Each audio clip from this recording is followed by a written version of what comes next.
Xin chào các bạn. Hôm nay nhân dịp mình đi trên cái tuyến quốc lộ 80, khi mà mình đi ngang qua cái địa bàn huyện Tân Hiệp đó các bạn, những cái đoạn cuối rồi, ngay ở cái đầu kinh 7 thì mình nhìn ngang qua bên đường mình thấy có một cái hàng cây. Đầu tiên thì mình cứ nghĩ nó là cái cây bắp người ta trồng thôi các bạn. Nhưng mà khi mình đến gần mình nhìn lên mình thấy cái chùm bông của nó thì mình hết sức ngỡ ngàng các bạn. Đây không phải là cây bắp nhưng mà nó là một cái loại cây bo bo các bạn. Thì khi mà mình nhìn thấy cái cây bo bo này đó thì bao nhiêu những cái cảm xúc nó tràn về, những cái kỷ niệm một thời rất là đau buồn nó hiện nguyên hình trở về, như là mình đang là sống lại cái thời đó vậy các bạn. Thì mình đứng lại mình sẽ xin vô chủ nhà mình xin để mình quay lại những cái cảnh của cái cây bo bo này, nhưng mà mình không có xin phép được bởi vì không thấy chủ nhà mở cửa.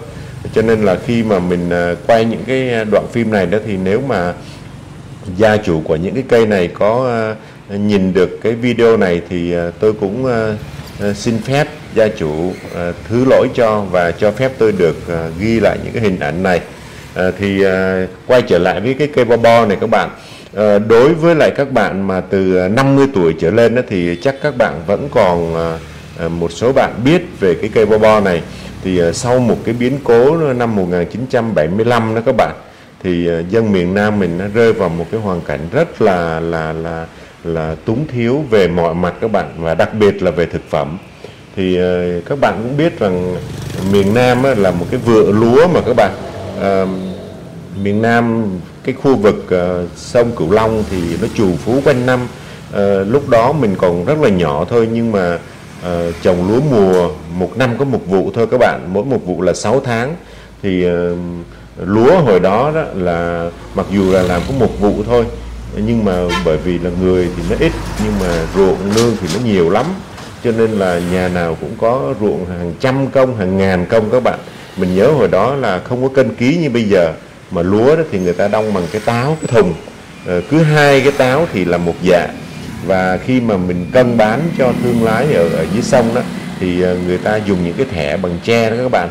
Cứ mỗi một cái thẻ mà mỗi một bao mà người ta vác xuống sông á, hay là xuống ghe gì đó, thì người ta giao cho chủ nhà một cái thẻ nhỏ. 10 cái thẻ nhỏ thì người ta đổi lại một cái thẻ lớn, là mỗi một cái thẻ lớn là bằng 10 dạ đó các bạn. Hồi đó tính là dạ. Thì các bạn biết là lúa thóc hồi đó là nó rất là nhiều các bạn, toàn là lúa mùa thôi. Và người ta cũng chẳng cần phải xịt thuốc sâu như bây giờ, người ta cũng chẳng cần phải rắc phân như bây giờ các bạn. Mình nhớ cha mẹ mình hồi đó là cứ đất khô ở ngoài ruộng đó người ta cày lên, cuối tháng 3 tháng 4 người ta cày lên, rồi người ta xạ lúa xuống, rồi tự động nó mưa xuống nó mọc, rồi tới tháng 11, 12 âm dương lịch đó thì người ta đi cắt lúa về. Và chẳng có bao giờ phải nghĩ tới vấn đề mà thiếu đói thiếu ăn các bạn. Nhưng mà cho đến cái biến cố 1975 nó xảy ra thì người miền Nam lúc đó là rất là thiếu thốn trăm bề các bạn. Đặc biệt là lương thực không có an toàn, là ăn với lại khoai mì đó các bạn. Nhà nào mà có trồng khoai mì được thì độn khoai mì rồi trộn chung với cơm để ăn thôi, cơm thì cũng có ít lắm.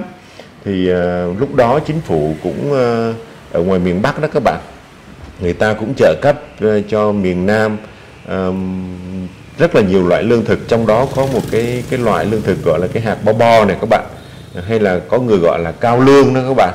Thì cái hột này nó cứng lắm, phải ngâm rồi phải giã rồi phải sàng sảy gì rất là nhiều thì mới nấu chung với cơm ăn, nhưng mà nó khô dữ lắm. Mỗi một lần bưng một chén cơm lên ăn là chỉ có khóc thôi, chứ không thể nào mà nhai nổi các bạn. Thì cái mình vẫn còn nhớ cái hình ảnh hồi đó mình phải ăn những cái hạt bo bo này. Thì hôm nay mình mới tình cờ mình thấy cái cây bo bo này, cho nên là bao nhiêu những cái cảm xúc buồn tủi nó hiện về.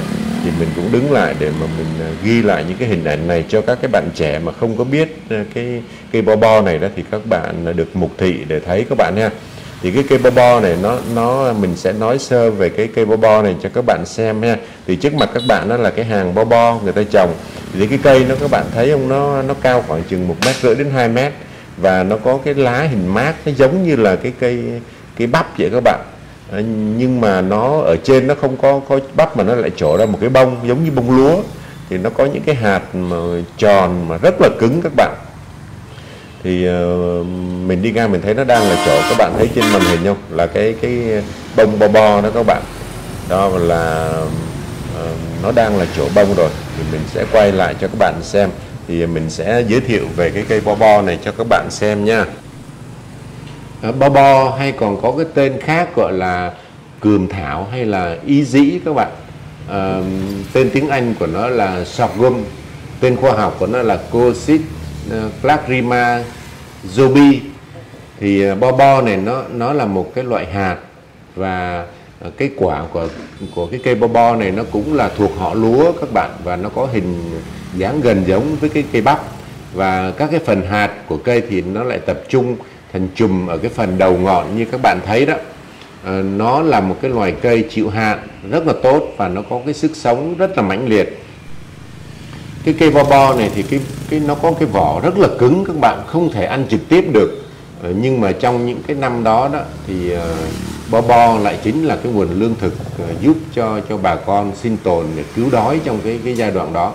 Và để chế biến thì thông thường người ta phải xay thành cám, rồi cho nó lên men thành bột mì thì mới sử dụng được. Nhưng mà trong cái giai đoạn đó thì khó khăn quá, cho nên là không có kịp chính phủ đưa vô, thì bà con là lấy ra ăn ngay thôi. Thì cái vỏ nó cứng quá các bạn, ăn đâu có được. Nhai thì nó cứ giống như là nó có cám, có sạn ở trong miệng mình ấy. Mặc dù đã ngâm rất là mấy ngày rồi mới đem ra nấu, nhưng mà cái hạt nó vẫn cứng. Nhưng mà vì thiếu lương thực nên là bà con mình phải ăn và nhai một cách rất là khổ, nhất là những cái người già và trẻ em rất là khổ cái giai đoạn đó các bạn. Thôi cái đó là cái quá khứ, mình cũng nhắc lại để cho các bạn biết như vậy thôi. Nhưng mà khi mà mình tìm hiểu đó thì mình thấy là ngày nay đó cái bo bo nó cũng có những cái ứng dụng nhất định. Thì mình sẽ trình bày các cái ứng dụng để cho các bạn xem. Thứ nhất là nó làm thực phẩm, bởi vì bo bo nó cũng có các cái vị ngọt, tính mát, và nó có thể tách hạt ra để dùng mình nấu cháo, nấu chè. Và ăn bo bo thì nó cũng có tác dụng tốt trong cái việc thanh nhiệt, giải độc cơ thể, lợi tiểu, bổ phế. Tuy nhiên là chỉ có dùng một ít thôi, chứ còn dùng như là một cái loại lương thực chính thì không thể được các bạn. Và vì là ăn chơi thôi cho nên là chúng ta có thể là nấu chè như là nấu sâm bổ lượng, ăn cũng mát, giải nhiệt, và ăn ít thì nó cũng có cái mùi thơm ngon đặc trưng của cái bo bo. Cái tác dụng thứ hai là sử dụng bo bo cũng có thể dùng để điều trị một số bệnh. Nếu mà trước đây đó thì nó là cái nguồn lương thực để cứu đói cho cái người dân miền Nam mình lúc đó, thì ngày nay thì bo bo người ta dùng nó để mà trị bệnh, trị rất là nhiều bệnh, vừa sử dụng trong cái đông y thuốc nam đó các bạn. Thì thứ nhất là nó dùng để giải độc cho gan. Bo bo thì nó giúp cho ức chế cái axit béo có trong gan. Với những cái người thường xuyên sử dụng rượu bia, suy gan thì nên sử dụng bo bo, thì nó có thể giải độc được. Thứ hai nữa là nó điều trị rối loạn nội tiết.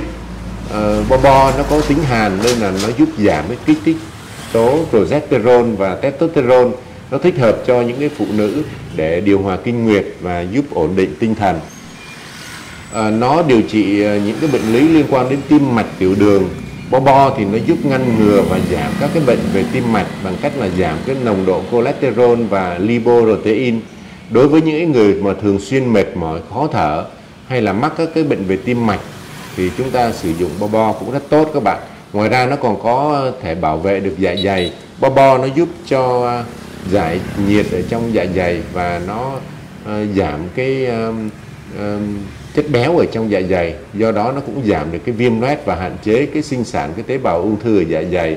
Và ngoài ra thì bo bo nó còn giúp cho giảm đau, rồi co thắt đường ruột các bạn. Ngoài ra thì nó cải thiện cái chứng loãng xương, nó làm chậm cái quá trình oxy hóa của cơ thể, nó giúp cho những cái người lớn tuổi, những cái người mà thoái hóa xương khớp thì nó cũng giảm được những cái triệu chứng do cái bệnh lý xương khớp đem lại. Thì đó là vài cái nét khái quát mình giới thiệu cái cây bo bo cho các bạn nhớ lại một cái kỷ niệm hết sức là bi thương mà cái người dân miền Nam mình đã từng trải qua. Và các bạn trẻ thì các bạn có thể hình dung được cái thời điểm mà ông bà cha mẹ mình đã phải trải qua với cây bo bo này nó như thế nào. Thì qua cái bài viết trên đó, nó sẽ giúp cho các bạn hình dung được phần nào về bo bo là gì và các cái tác dụng tuyệt vời của bo bo.